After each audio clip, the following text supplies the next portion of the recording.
নমস্কাৰ, মই মিথুন দাস। এক্সেছ বাৰ কি হয় আজি আমি বাইদেউৰ মুখেদি শুনিম। আপোনালোকে ভিডিঅ'টো সম্পূৰ্ণকৈ চাব। মিথুন দা ফাইনেলি আহি পালে। বহুত দিন হ'ল কিন্তু ফোন কৰিব। বহুত দিন হ'ল বুলি ক'লে নহ'ব। ফোন গিলা আজি কৰি আছো। কেইদিন ফোন কৰিছো? মই 10 দিনৰ বেছি ফোন কৰিছো। আজি তেজপুৰত, কালি মঙলদৈত, না মই পৰহি শিৱসাগৰ যাম, যোৰহাট যাম। তুমি কেইদিনমান দেৰি কৰি যাবা। সেইটো হয় বাৰু, মোৰ বেয়াও লাগে মানুহক ঘূৰালে, কিন্তু আপোনাকো একো নাই, কথা পাতি আছো। মই আজি কিন্তু আজিও ক্লাছ আছিলে, মই কেনচেল কৰি হলেও কৈছো যে আজি মই 5জন মানুহে ৰাখিছো, বেছি ৰখা নাই। চ' আপোনাকো সময় দিছো তাৰে মাজত। মই ফোন কৰাৰ কাৰণ কি, এটাই দীপজ্যোতিৰ ভিডিঅ'টো চাই সঁচাই কৈছো, আৰু আমাক তাকটো গমেই পোৱা, তাৰ ৰাগটো বহুত আচল কথা। কিবা এটা যদি কৰো, কিন্তু আপোনালোকে ইমান ভিডিঅ'ত জমনি কৰি থাকে, তাকতো খং থকা যেন নালাগে।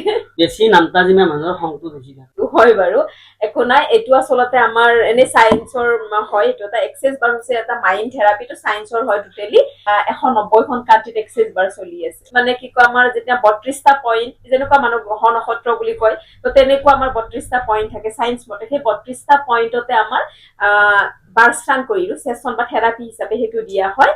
আৰু এইটো আচলতে আমি প্ৰত্যেকজন মানুহৰ ঘৰত আচলতে শিকা এজন মানুহ থাকিবই লাগে। কিয় গম পাই নে? প্ৰত্যেকৰে সমস্যা, এই যে সংৰাগ, অশান্তি, ডিপ্ৰেছন, এনজাইটি, মানুহৰ বেমাৰ আজাৰ, ইটোৰ পিছত ইটো হৈ থাকে, অশান্তি বিলাক, ঘৰুৱা সমস্যা বিলাক চব আচলতে দূৰ হয় দেই এক্সেছ বাৰৰ দ্বাৰা। সেইকাৰণে মই কওঁ যে এক্সেছ বাৰৰ প্ৰেক্টিচনাৰ প্ৰত্যেকখন ঘৰত থাকিব লাগে। ল'ৰা মানুহৰো হেৰি কৰে।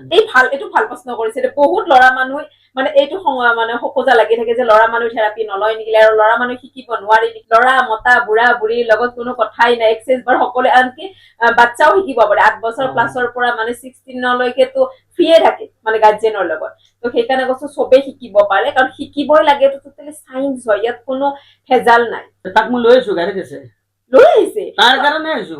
আপুনি ইয়াত কথা পাতি আছে মোৰ লগত? সঁচাকে আহিছে নেকি? আচল কৰি মই লৈ আহিছো। আপুনি যি পাৰে কৰি দিব। আনক যেনেকে দীপজ্যোতিৰ ভিডিঅ' চাইছে গমেই পাইছে, দীপজ্যোতিৰ পৰাই দীপজ্যোতিক যেনেকে দিছো তেনেকে মই ইয়াত থেৰাপি দিম।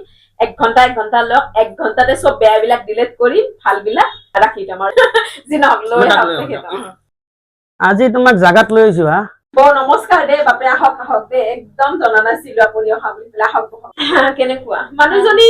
ফটোত বহুত ডাঙৰ ডাঙৰ লাগে, ধুনীয়া আছো, আৰু সৰু দেখোন। মুখখন ইমান ডাঙৰ লাগে ভিডিঅ'ত। ইমান ঠাণ্ডা মুণ্ডা মানুহজনী।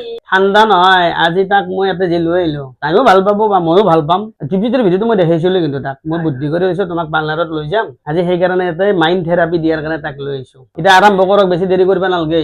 বাইদেউ, এক্সেছ বাৰৰ যিটো এইটো কৰি আছে, এইটো কি হয়? এইটো মইতো গম নাপাওঁ। দীপজ্যোতিৰ ভিডিঅ' চাই আহিছো। এইটো আচলতে এক্সেছ বাৰৰ চেচন বুলি কোৱা হয়, আৰু আমি অসমীয়া হিচাপে থেৰাপি বুলিও ক'ব পাৰো। তো এতিয়া চেচন দিয়াৰ আগতে মানুহজনী কেনেকে বিচনাত বা এনেকুৱা চেয়াৰ থাকে, তাত আমি এনেকে শুৱাই ল'ব লাগে। শুৱাই লৈ আমি যেতিয়া চেচনটো দিম নহয়, তেতিয়া হাত ভৰি চিধাকে থাকিব লাগে। তাৰ পিছতে আমি প্ৰথমতে এনাৰ্জিটো কানেক্ট কৰো। কানেক্ট কৰি কিনে আমি 32টা পইণ্ট অকল মাথাতে চুব লাগে, বেলেগত এনেকুৱা নহয়। অকল কানেক্ট কৰোতে ভৰিত চুব লাগে, আৰু বাকী 32টা পইণ্ট আমাৰ মাথাতে আছে।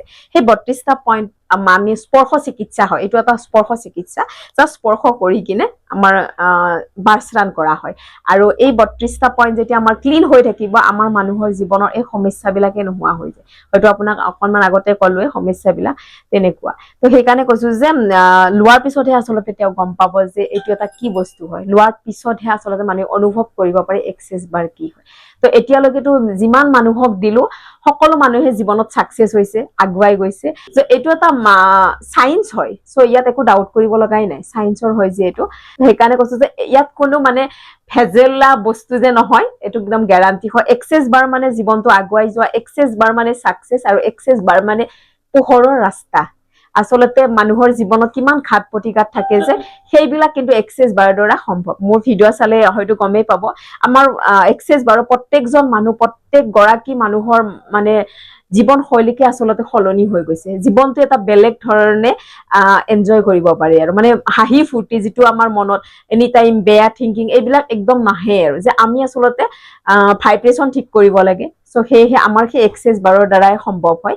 চেচন নহয়, আপুনি শিকিবও পাৰে। এনেকুৱা নহয় যে অকণ লৈহে থাকিব, শিকিবও পাৰে। আৰু শিকাটোতো একদম জৰুৰী হয়। কাৰণটো কিয়, আমি এক্সেছ বাৰ শিকা প্ৰত্যেকখন ঘৰতে যদি এজন প্ৰেক্টিচনাৰ থাকে, সকলো প্ৰব্লেম, সকলো চিটুৱেশ্যন আমি নিজে হেণ্ডেল কৰিব পাৰোঁ, মানে আমি নিজে ঠিক কৰিব পাৰোঁ। প্ৰত্যেক জীৱনৰ সকলো সমস্যাই সকলো ফালে সকলো সময়তে সহায় কৰে কিন্তু এক্সেছ বাৰে। চ' সেয়েহে কৈছোঁ যে এতিয়া মই প্ৰথমতে এনাৰ্জি কানেক্ট কৰি ছেশ্যনটো দিম, কিন্তু আমি পইণ্টবিলাক গোটেইখিনি দেখুওৱা আমাৰ আচলতে হেৰি নাই, ৰোল নহয় এইটো এটা। তো সেইটো কাৰণে গোটেইখিনি দেখাব নোৱাৰোঁ, আপোনাক জাষ্ট বুজাইহে দিলোঁ আৰু। বুজাই দিছে, ভাল কথা। আপুনি শিকাও ন? মই শিকাও মই অসমখন গোটেই যাওঁ, কৈছোৱেচোন যে আজি আচ্ছা আচ্ছা, তাতে কি আপোনাৰ চেম্বাৰ আছে নেকি? চেম্বাৰ নাই, মই ডিষ্ট্ৰিক্ট ৱাইজ হোটেলত শিকাও। তেনেকুৱা হোটেল বিলাক আজিকালি চিনাকি হৈ গ'ল, 2 বছৰেদি শিকায়ে আছো যে গোটেই ডিষ্ট্ৰিক্টতে চিনাকি হৈ গ'ল, সেইকাৰণেতো লগ নাপাওঁ। সেইকাৰণে লগ নাপায়। বাকী যিখিনি কথা ক'লাক বহুত ভাল লাগিল শুনি কিনে, কিন্তু তাৰ অলপ ৰাগটো খংটো একদম 100%, আপুনি মোক ক'বই লাগিব একদম, এইটো মই 100 মই আপোনাৰো খং নাইকিয়া কৰিম, তেখেতৰো নাইকিয়া কৰিম, সেইটো মই এতিয়া ষ্টাৰ্ট কৰো দেই। আজিৰ ভিডিঅ'টো বনাম বুলি বনাইছো, যিহেতু নতুন বস্তু এটাত সোমাইছো তো, সেইটো কাৰণে সকলো ৰাইজে জানাৰ কাৰণে মই এই ভিডিঅ'টো বনাইছো।